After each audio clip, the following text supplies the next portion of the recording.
Out of every 10 people you see walking down the street, 9 of them lack at least one critical vitamin or mineral necessary for good health. You may think you have a healthy lifestyle, but even with the best diet, you still may not be giving your body everything it needs. That's where supplements come in. It's important to choose supplements that absorb rapidly, such as liquids or powders. Too often, tablets don't break down fast enough and end up going down the drain. When it comes to choosing supplements, vitamin D is a good place to start. It's vital to a healthy immune system, and a staggering 3/4 of Americans aren't getting enough of it. Vitamin D is really important for a lot of medical conditions. We see it associated with cancers, we see it associated with falls in the elderly, we see it associated with many symptoms, achiness, some mood issues, but also we can see it associated with some infections and some issues with the immune system. Your body creates vitamin D naturally when you're exposed to sunlight. Most of us, however, need a vitamin D supplement because we don't spend a lot of time in the sun. And when we do go out, we wear sunscreen, which blocks the absorption of vitamin D. Next, consider a multivitamin supplement. It is kind of that safety mechanism that could be added on board to support your immune system and overall health in general. Fresh fruits and vegetables aren't as healthy as they used to be. For instance, apples contain 77% fewer minerals than they did 80 years ago. Over-farming has robbed the soil of the micronutrients necessary to grow vitamin and mineral-rich produce. We worry that when fruits and vegetables travel long distances or exposed to a lot of different chemicals, that their health benefits are really compromised. Choose a multivitamin that contains 100% of the recommended daily allowance of a wide variety of vitamins and minerals. Also, pay attention to what's not in your multivitamin. So no added colors, no added chemicals, and ideally no added sugars, which you're going to find in many of the gummy formulations that a lot of people like. Some herbal supplements can also help you fight off illness. So there is some scientific evidence for ginseng, particularly in preventing colds. So a lot of people will opt to take that in cold and flu season regularly as a preventative agent.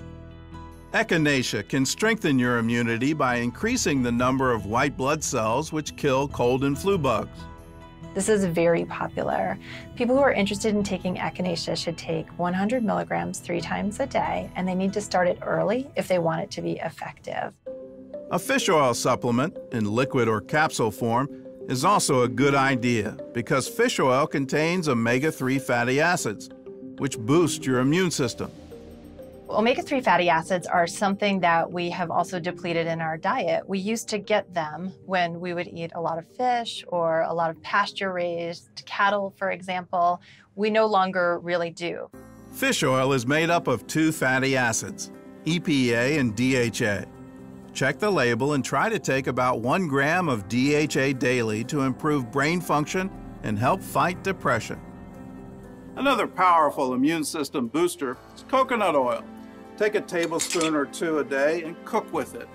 Lab tests reveal it destroys flu viruses, as well as bacteria that cause infections, and even parasites that lead to stomach problems. Speaking of the gut, did you know that 70% of your immune system is in your intestines? That's home to most of the good bacteria that destroys outside invaders intent on making you sick. So the issue with bacteria in our body is very complicated, and we're just coming to learn how important it is that we have these healthy bacteria and that we set up the environment in our body to allow those healthy bacteria to grow and to flourish. The problem is that good bacteria can be killed by antibiotics, antibacterial soaps, and processed foods. You can fix that by eating fermented foods that are naturally rich in probiotics like kimchi and plain yogurt. But many of us don't get enough probiotics in our diets. So taking a probiotic supplement is the next best thing to restore good bacteria to our intestines. Another great way to ward off illness is vitamin C. I think 1,000 milligrams is a safe dose that's not too high, and I don't think there's any reason to take vitamin C daily over 2,000 milligrams. So consider supplements to strengthen your immune system. Vitamin D, vitamin C, a strong multivitamin, herbs, fish oil, coconut oil, and probiotics. In a perfect world, we'd get them naturally. For our less than perfect lifestyles, they're a good safety net.